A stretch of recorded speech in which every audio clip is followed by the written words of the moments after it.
Pare, pinuputo ka na tayo eh!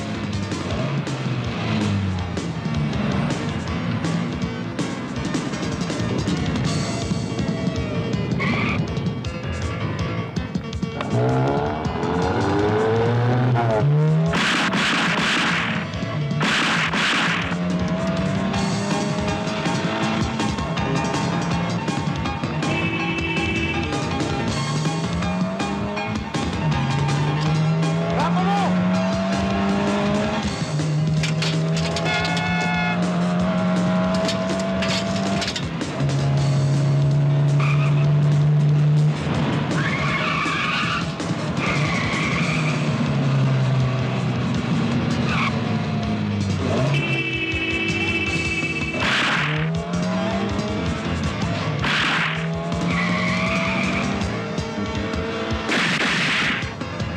Babangga tayo!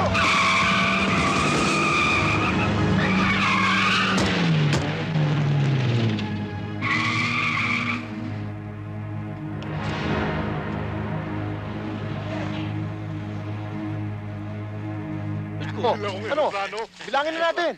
Ay. Oh, ano to? Oh, Ano ba? Dami, Okay. mukhang kulang yata yan. Hindi pa dapat 7 yan. Anong pito? Gusto maka-triple. Gugulangan tayo.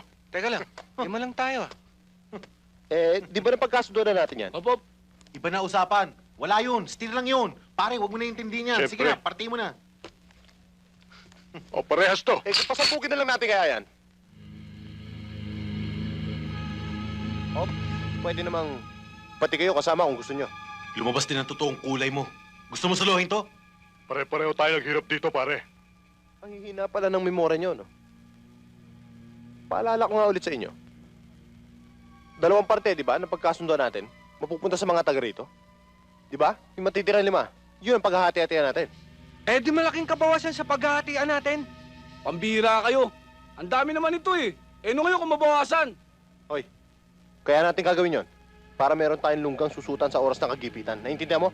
Maglulupa rin naman tayo. Bakit hindi mo pa ubaya sa mayaman ng pagtulong? Hoy, tisoy na walang bayan. Hindi ba alam, mas mahalaga sa Diyos ang isang sentimo na nanggaling sa isang katulad mo kaysa isang mayaman na magbibigay ng 1,000. Hindi ba alam yun, ha? Paano pahalaga ng Diyos ang tulong na galing sa nakaw? Hindi mahalaga kung sumasama ng galing ang pera. Ang mahalaga, ang mabuting patutunguhan. Tama na. Naintindihan ka na namin, Monsignor Gilier. Siya nawa. Oh, nakita nyo? Mabuti pa tong isang to. Nakakaintindi. Maraming salamat, ha, Pudel.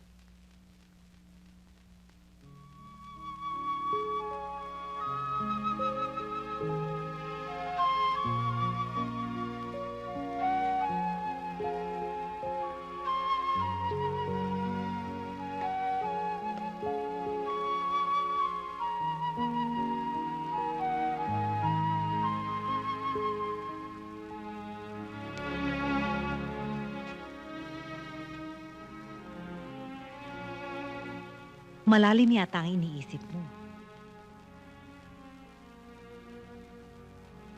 Kailangan mo magpahinga. Alalahanin mo, bukas mapapagod ka. Pupunta tayo sa baryo para magbigay ng tulong sa mga tao roon. Mama, ano na kaya nangyari sa kanila dun sa Maynila? May nagbibigay kaya ng tulong doon? Maraming taong mapagkawang gawa doon. Nagkataon lamang na malapit ang bahay natin sa squatters area, kaya mas madalas tayong nakakatulong sa kanila. Kumusta na kaya si Gilier?